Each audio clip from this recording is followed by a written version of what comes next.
Alright, this is David again. Another one of my videos that I feel is important for me to tell both sides of the story. Whoever sees it or doesn't see it has no relevance to me. I have no motivation other than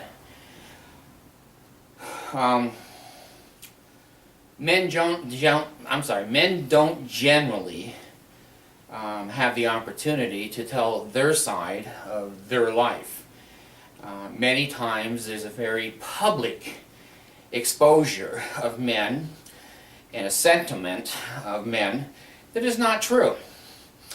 When people get divorced, whoever receives the custody of the children, it's common knowledge in our society. You don't have to say it, but it's common knowledge that the spouse who did not get the children must have been immoral, must have been drinking, must have had a girlfriend or an affair.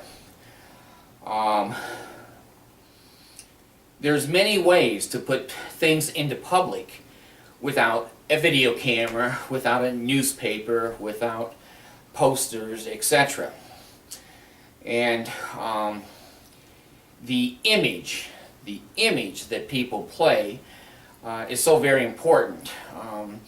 One of my wives, when she divorced me, and she's been pretty good to me, so I'm not going to divulge who she is. She's been a pretty decent ex-wife. She's not said poor things about me and not published hateful pictures on the internet and hasn't lied or cheated or stolen things from me. So why would I be exposing any of her background or secrets? What you see with her is pretty much what you get. With other families, it's not true. The Mormon church leans very heavily on image. What do I look like? They tell you what underwear to wear. They tell you basically what foods to eat. They tell you how to dress, their modesty standards. They tell you what to say, how to say it. Many times they don't say it, but it's true. They tell you how to vote. Certainly you're a Republican and you're cheering for Mitt Romney or any other Mormon who may be a flea bag. It doesn't matter. If he's a Mormon, I'm voting for him. Again, that's a political decision, and I don't have any problem with that. When you live in a cult, you accept the cult's teachings. You don't know you're in a cult because you've been raised in it. You see everything as normal, just like the FLDS do. If you've got 28 brothers and sisters and 14 wives, mothers in the house, that's normal. To you, that's normal. To the rest of society, it's insanity. It's insanity. But the Muslims have multiple wives and children, and they're a very large conglomerate of religion throughout the world, 100 times, 1,000 times bigger than the Mormon church, and they seem to make it work. So, hey, whatever floats their boat, floats their boat. I'm going to go back to the subliminal, because I have a little bit of training in subliminal programming. Not a lot, I'm not an expert in it, but I can say a few things. When I was a young child, Coca-Cola did an experiment in movie houses. They flashed a Coke and a popcorn on the screen so fast that you couldn't see it with your conscious mind. It was picked up by the unconscious mind, and they found that their sale of Coke and popcorn skyrocketed because people had seen that subliminally, and it motivated them to go buy at the little shop. Subliminal training and background is extremely evil. I'm going to use that word. Some of you may say, well, gee, that's kind of a stretch of the word. But I think it is evil, because I think when you're taking advantage of people, pretty much in any way, I think it's an evil motivation, and it's for your benefit, not for their benefit. So the Mormons, they dress with their little dresses, and has to be knee length, and their garments and all their holy sacred tatterings underneath the garments, and secret handshakes and pale ale and secret names, new names that they're given, and baptism for dead people, which if you believe that, fine. I think it's pretty hard to baptize dead people. But be that as it may, the image of the Mormon Church and the individual people is more important than anything. They say all the right things. Every cult does. We love families. We love you. Follow us. You're going to go to heaven. You're going to receive forgiveness. The atonement covers you. And you don't have to pay for your own sins. And you will be blessed if you give us your money. You'll have a nice house. You'll have a nice car. You'll have good health. Who doesn't want to hear those words? Who doesn't want to hear those words? Everyone wants to hear those words. However, we have to look in.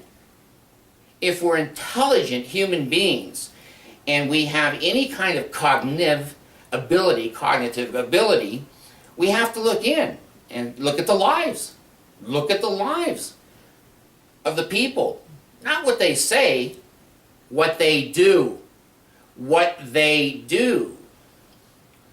If a member of a family decides to leave the Mormon Church for whatever reason, the rest of the family, subliminally, but Brigham Young has a very wonderful quote in Mormon Church history that says basically, that you are to shun that person and to not forgive them and to look the other way and not talk to them. Of course, the Mormons following this are going to say that's not true, but they won't go on the internet to see that it is true. They're taught that they're not allowed to think. They're not allowed to investigate. So be that as it may, I think I investigated. I saw where Brigham Young said that. So saying all the right things is exciting. Here's the truth. You don't have free agency in the Mormon Church. You do what they tell you to do, or you're going to lose your family. You're going to lose your kids. And boy, if a spouse wants to divorce you, the bishop subliminally gives them all kinds of encouragement, all kinds of advice. And I have seen the Mormon Church give women, I don't know about men, but I'm only speaking what I've seen, and Jeannie's mother is one of them, money. Jeannie's mother had no money to divorce or defend against a divorce against Bill Wynn. The Mormon Church paid for her attorney out of the tithing of the other members of the Mormon Church. Bill Wynn was a good man. He had a beautiful home. He worked every day. He drank a little bit. I don't know if he smoked, but he never drank in excess. He was never drunk. I never saw him drunk. He was very good to his family, a kind man, a sharing man, responsible in the community, responsible in the house. He married a second girl that had a couple of kids, and he took on that responsibility well. And he was a good man. And he threw Jeannie's mother out because she was too fat, she was too dirty, and she was a hoarder. You can't even walk in the homes that she lived in. Now she's died, not of old age, of fatness. She died of fatness. She never got as old as I am right now, and I'm fat. It's what they do. And the Mormon Church sided with the hoarder, the fat person, and the person who was totally irresponsible. The court finally gave the children to the father. But the children hate him, the mother hates him, and the Mormon Church hates him because they lost. The cult did not win in that situation, and Bill Wynn worked his whole life and his ass off for those kids and that family. And they are so mean, and they are so cruel, and they are so shunning of that man that he died alone of a heart attack driving down the freeway. He pulled over to the side of the road and died. That ain't right. Homie, don't play that game. These people are some of the meanest, cruelest, wicked people I have ever seen. Now that I've been out in the world 10 years, I know you don't treat people like that. You don't treat parents like that. You don't love your religion over your parents. Bill Wynn and I have worked for 25, 30, 40, 50 years to feed, to clothe, to educate, braces, broken arms. Goes on and on and on. But when those girls or boys get married in the Mormon Church says, well, You didn't pay us money. You're not a tithe payer. Parent, you can't watch the children get married. If you think that is fair, if you think that is from your Jesus Christ, I don't want anything to do with your Jesus Christ. If you think that's the kind of a father he is, that after all I've done, all Bill Wynn done, and millions of men, and then he puts us in a garbage heap on the most important day of a child's life, many of my children, I'm not going to name them right now, later I might, but most of my children, all of my children that were married in the Mormon church, I never got to see the marriage. I wasn't there. But you know, I was at their birth, and I was good enough to protect them, and good enough to support them for 18 or 20 years. But then Jesus came down and told the Mormon prophet, well, don't let him in the temple. Don't let Bill Wynn in the temple. Don't let those people who don't belong to your church come to your wedding. Man, oh man, look at the inside of the Mormon church. Not their lips, not their smile and their fake, we are happy people. They got some of the highest rates of suicide, bankruptcies, Ponzi schemes. I could go on and on and on, but they have 2 public relations companies. What church hires a public relations company? Mormon church has 2. Paying millions of dollars to go out on TV and in magazines and say, we're normal people, we're not weird. Well, you know what? That's a lie. They are weird. They are evil. And trying to educate people out of a cult is almost impossible. So, I've had my say on this video. Thank you.